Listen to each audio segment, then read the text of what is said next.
নমস্কার, কেমন আছেন সবাই?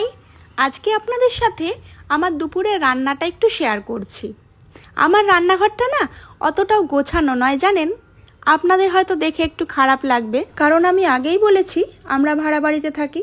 সেই জন্য সেভাবে রান্নাঘরটাকে গোছানোর ইচ্ছা এর আগে কখনো হয়নি, কারণ ভাড়া বাড়ি তো সবসময় একই রকম পাওয়া যায় না।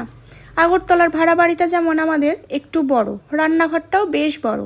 তবে আমরা যখন মণিপুরে থাকতাম, মণিপুরের ঘরটা তো খুবই ছোট ছিল, সেই জন্য ওখানে তো আরোই কিছু করতে পারিনি। কিন্তু এখন কি ভাবছি বলুন তো, ভাড়া বাড়িতেই যদি অর্ধেক জীবন কেটে যায়, তাহলে আর শখটা কবে মেটাবো বলুন? সুন্দর একটা রান্নাঘরের ইচ্ছা সব মেয়েরই কিন্তু থাকে, তাই আমারও আছে। কবে আমার নিজের বাড়ি হবে, তারপরে সুন্দর করে রান্নাঘর সাজাবো, সে এখন অনেক দেরি। তবে এবার রান্নাঘরটাকে একটু সাজাবো, সুন্দর করে ডেকোরেশন করব, এবং ডেকোরেশন করা হয়ে গেলে তারপরে আপনাদের সাথে রান্নাঘরের পুরো লুকটা আমি শেয়ার করব। কারণ আমি রান্না করতে খুব ভালোবাসি, এবং রান্নাঘরটা যদি সুন্দর করে সাজানো গোছানো হয়, রান্না করতে কিন্তু আরও ভালো লাগে। যাই হোক, আজকে আমাদের মা ছেলের রান্না, কারণ সোনু নেই, সোনু অফিসের কাজে একটু মুম্বাই গেছে, তাই আজকের রান্না আমার ছেলের পছন্দের। প্রথমেই আমি ডাল বসিয়ে দিয়েছিলাম, কারণ আমার ছেলে ডাল খেতে ভীষণ ভালোবাসে। সে ডাল যেমন করে খুশি রান্না হোক না কেন, নর্মাল সেদ্ধ ডাল করে দিলেও আমার ছেলে খুব ভালো খেয়ে নেয় জানেন। আর ভাতের শেষে এক বাটি ডালও খাবেই। আজকের ডালটা আমি ডিমের ভুজিয়া দিয়ে করব। এই ডালটা খেতেও আমার ছেলে ভীষণ ভালোবাসে। আর করব ওর প্রিয় চিকেন কষা।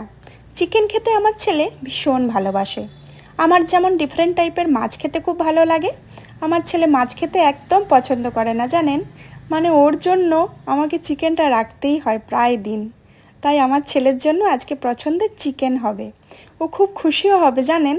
চিকেন পেলে ওর মুখে যে কি হাসি ফোটে ভাত খেতে বসার সময়, আমার যেটা দেখে খুব ভালো লাগে। ওদিকে ডাল, ভাত, শাক ভাজা সবই প্রায় হয়ে গেছে, আর শুধু বাকি আছে চিকেনটা। চিকেনটাও আমি এখানে বসিয়ে দিয়েছি, একটু পরেই ছেলে চলে আসবে, আর আসার সাথে সাথেই আমরা গরম গরম নিয়ে বসে যাব। আমিও খুব সকাল সকাল রান্না বসাই না জানেন, কারণ আমার ছেলে আসে 3টের সময়, আমি ওই 1:30 পৌনে 2টোয় রান্না বসাই, 3টের দিকে হয়ে যায়, তাহলে খাবারটা গরম গরম পাওয়া যায়। আর আমি এখানে চিকেনের মধ্যে কিছুটা নাগা লঙ্কার গুঁড়ো দিলাম, আর সাথে দিয়েছি আলু, কারণ আলু ছাড়া চিকেন কিন্তু ভালো লাগে না আমাদের। মানে আমার ছেলে আলু দিয়ে চিকেন কষা খেতে খুব ভালোবাসে।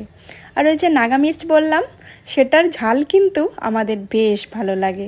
রান্না প্রায় শেষ, আমি এবার এখানটা একটু পরিষ্কার করে নিলাম, আর আমার ছেলেরও আসার সময় হয়ে গিয়েছে জানেন। তো আজকের মতন আসলাম, টাটা, সবাই ভালো থাকবেন।